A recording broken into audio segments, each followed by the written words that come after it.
But first, we have the privilege of having an interview with Prison Fellowship Canada's CEO. It's one of the ministries that 700 Club Canada partners with. And joining us with an update is President and CEO Stacey Campbell. Thank you so much for being with us here today, Stacey. Thank you. It's my pleasure to be here. Well, it is always great to have you on the show. And I know a lot has happened in the last couple of years across Canada. So tell us a little bit about Prison Fellowship Canada and how you guys are doing right now. Ministry is doing well. We didn't really have a downtime through the past couple of years, but we did spend time really listening to the Spirit, listening to God, and where was He leading us, and the ministry did profoundly change over the last couple of years. But it's been a real adventure to partner with the Holy Spirit and to just follow Him, and He's taken us on some great adventures. Well, we love what you are doing. Thank you for doing it. Thank you for being faithful and staying the course. I know it's not been easy, but one of the things we really love, and we sponsor and partner with you, is Angel Tree. So could you tell us a little bit about what that ministry is and how it's making an impact? So the Angel Tree Ministry came to being recognizing that children who are disconnected from their parents because of incarceration suffer a lot of social, academic, just a number of physical, financial impacts that happens in their life, and we believe that the church has a unique position to step in and to be the hands and feet of Jesus in the lives of these children, and to give them something to live up to rather than something to live down to. And so the ministry operates at Christmas time and at this time. Of course, our kids are all at camp right now, and through the camping season, and then we have thoughts around how we can make that a year-round ministry. Yeah, so let's jump into that. You said because some of the kids are at camp right now. So what is that about? What does that look like? So an inmate parent is able to get an application through the chaplain in their prison or in their jail, and to say, hey, I'd like my child to go to a Christian camp, and here's their age, and here's the caregiver, and connect with them. So we do all the logistics around what's allowed, what's not allowed, that type of thing.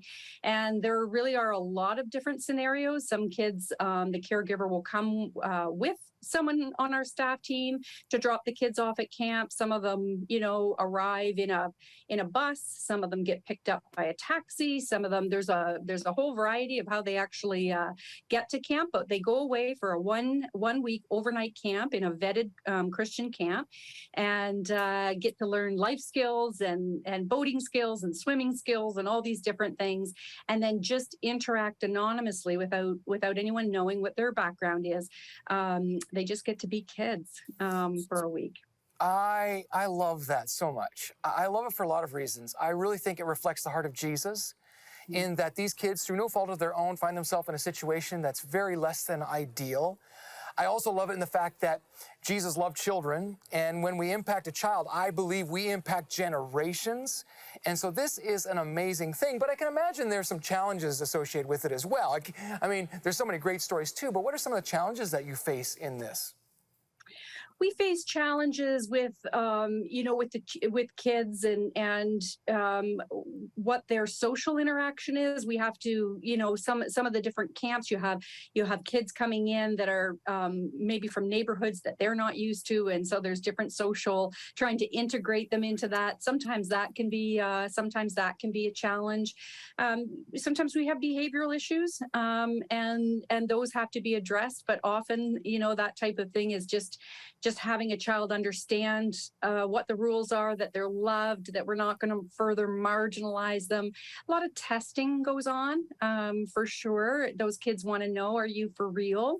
Do you really love me? Right. I think we ask that question of Jesus sometimes, and we ask him, do you really love me? Mm-hmm. And so, kids can present in that way. But I have to tell you, for the majority, it's just a fantastic experience both ways. The camps are enriched by it.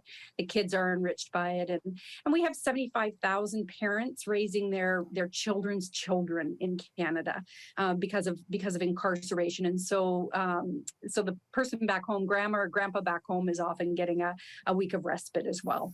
Right. Well, and I can imagine trust has been eroded in their lives.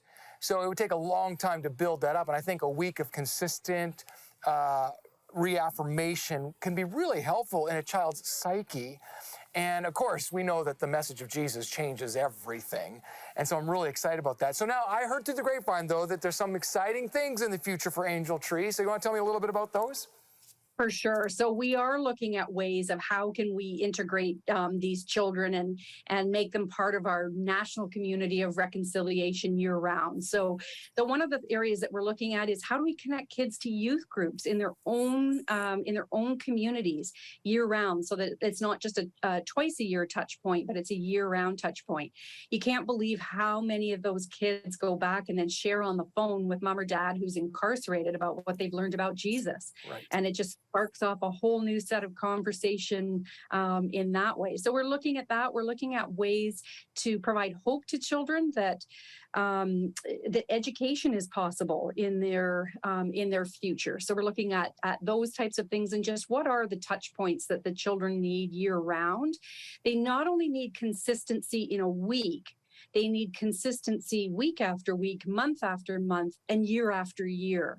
And that's one of the things we love about our partnership with the 700 Club Canada, because it allows us to ensure a spot for kids year after year. And so we have many, many multi-year stories, and the great grace and privilege of watching where that child came in and where that child got to over the years of camp. Well, we love what you're doing. Thank you so much for sharing with us today. And if you want to get involved, you're watching today, you can go to our website and find out more about Prison Fellowship Canada at 700club.ca. You can also find out about Angel Tree and ways that you can get involved in this amazing ministry. Thank you, Stacey, so much for joining us today. It was a real privilege to see you again. Thank you.